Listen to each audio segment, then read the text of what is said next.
अगला है एक्सरसाइज बाबू प्रश्नावली 3.2 का। 3.2 बहुत आसान से आप लोग समझेंगे। देखिए पहला प्रश्न ये है, एक वाला क्वेश्चन, निम्न समस्याओं का रैखिक समीकरण के युग्म बनाइए और उसे ग्राफीय विधि से क्या कीजिए, हल। ये आपको पूछता आपको बोर्ड में है। 1 का क्वेश्चन में 2 है, एक जो है एक में कितने प्रश्न, 2। तो पहले हम लोग बनाएंगे फर्स्ट क्वेश्चन। दिया है कि कक्षा 10 के 10 विद्यार्थियों ने, कक्षा 10वीं है और कितने विद्यार्थी है, 10 विद्यार्थियों ने एक गणित के पहली प्रतियोगिता में क्या लिया, भाग लिया। यदि लड़कियों की संख्या लड़कों की संख्या से कितना अधिक बाबू, 4। तो बट यहाँ पर हमको क्या करना है, यहाँ पर लास्ट में थोड़ा पढ़िएगा कि लड़कों और लड़कियों की संख्या ज्ञात करें। जिनको हमको मालूम नहीं रहेगा उसी को क्या करना है, मानना है। तो लड़का और लड़कियों की संख्या हमको ज्ञात नहीं है तो यहाँ पर मानने पड़ेगा। यहाँ पर लिखेंगे माना कि लड़कों की संख्या क्या है, लड़कों की संख्या क्या मान ले बाबू, x है। कितना, x।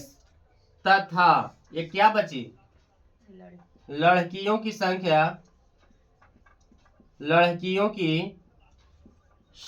क्या हो जाएगा, y। लड़कों की संख्या यदि x हो गया तो लड़कियों की संख्या क्या हो जाएगा, y। आगे यहाँ पर ध्यान देंगे, कक्षा किसका बात हो रहा है, 10 के। कक्षा 10 में 10 विद्यार्थी हैं। तो यहाँ पर ये ध्यान दीजिएगा कि मान लिया जाए कि एक आपको कक्षा है, ठीक है ना, और कक्षा कौन क्लास का है, 10वीं कक्षा है। हम लोग प्रश्न से चलेंगे, प्रश्न से। तो यहाँ पर बाबू ध्यान देना, एक आपको इस मान लिया जाए कि एक रूम में विद्यार्थी होंगे गर्ल्स एंड बॉय। तो यानी विद्यार्थी होंगे और 10 क्लास का एक कक्षा है, ठीक है। तो 10 क्लास में कक्षा में दोनों है, एक बॉय और एक गर्ल्स, यानी कुछ बॉय है और कुछ क्या है, गर्ल्स। और दोनों का जो आपको जो कुल संख्या है वो कितना है, 10 ही है। 10वीं कक्षा में 10 ही छात्र हैं।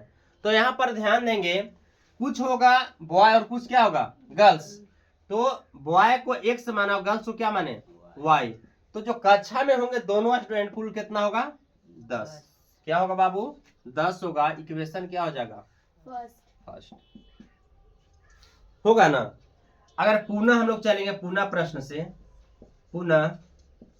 प्रश्न से, तो यहां पर आगे देखिएगा, आगे क्या बोल रहा है क्वेश्चन। बोला जा रहा है लड़कियों की संख्या से कितना अधिक, 4 अधिक है। यानी लड़कियों की संख्या लड़कों की संख्या से कितना अधिक, 4। तो लड़कियों के हम क्या माने, y, और लड़कों की संख्या को क्या माने, x। तो कितना अधिक है, अधिक बोलेगा तो जोड़ेंगे और कम बोलेगा तो घटाएंगे। तो अधिक बोला यानी x प्लस कितना, समझ गए। इक्वेशन ही मान लिया जाए सेकंड। अब यहाँ पर ध्यान देना बाबू, क्वेश्चन इक्वेशन फर्स्ट क्या था कि x प्लस y बराबर 10 है। तो यहाँ पर हो जाएगा y बराबर 10 माइनस x। अब आप खुद वैल्यू रखिए, हम x का वैल्यू कितना रखें बताइए, दिखाई दे रहा है आपको, दिखाई दे रहा है। चलिए नहीं दे रहा तो ऊपर में हम बना सकते हैं।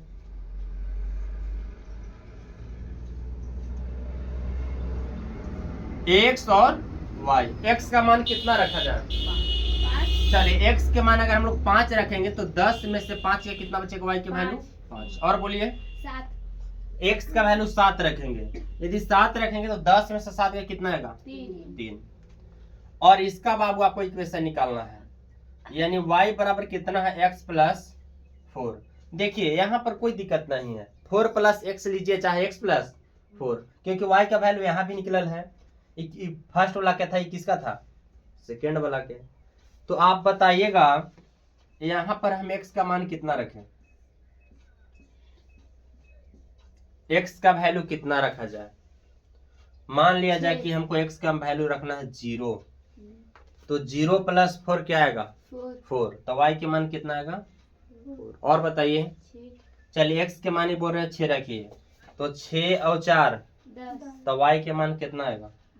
अब यहाँ से क्या करना है, ग्राफ खींचना है।